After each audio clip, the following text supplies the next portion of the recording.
Selamat datang di video tutorial penggunaan sistem Odoo bersama Abajo. Pada kesempatan kali ini, kami akan membahas tentang kontrak manajemen sistem, sebuah fitur yang dirancang untuk mencatat, memantau, dan mengelola kontrak secara digital.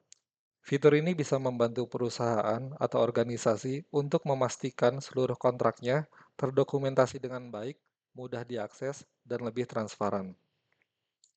Langsung saja, di sini ada modul CMS yang sudah disiapkan oleh tim Abajo. Kalau bisa kita lihat, di sini ada konfigurasi, di mana di sini kita bisa menentukan kontrak tipenya, kontrak stages, dan juga kontrak types.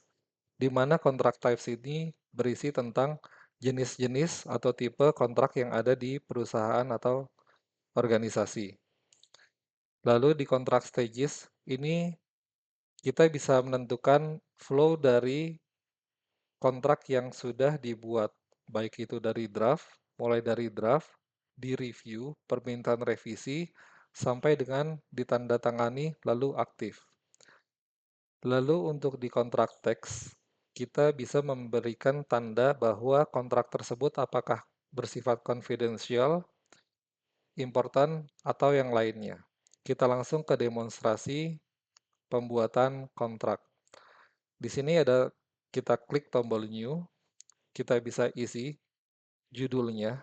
Di sini kita coba untuk membuat kontrak kerjasama.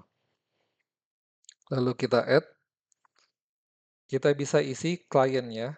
Kita coba di sini PT Abajo sebagai klien, di mana kontak manajernya adalah Pak Sabto, dan kontrak ini akan dimulai besok dan juga akan berakhir di setahun berikutnya.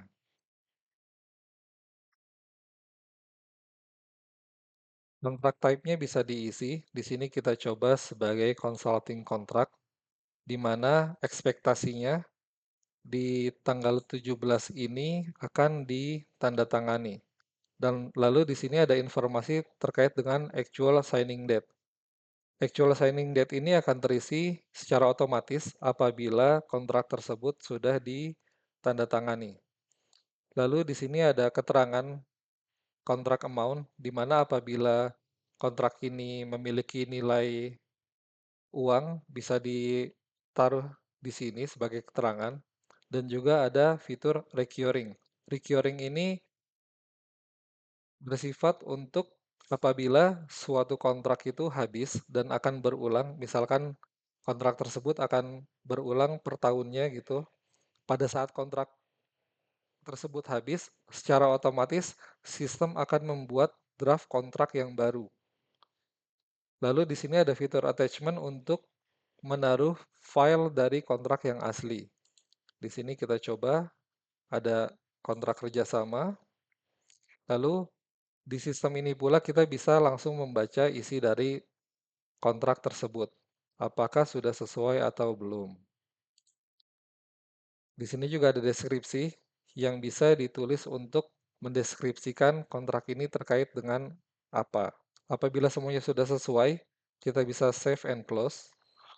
Lalu otomatis tergenerate suatu kontrak yang sudah kita buat. Dan kontrak ini secara stage akan berpindah sesuai dengan fase-fase yang ada dari kontrak tersebut.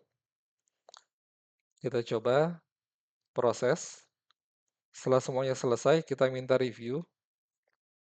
Nah, di review ini, di fase review, kita bisa memilih beberapa opsi di mana kita bisa mengirimkan email notifikasi kepada orang yang kita minta review untuk terkait kontrak tersebut.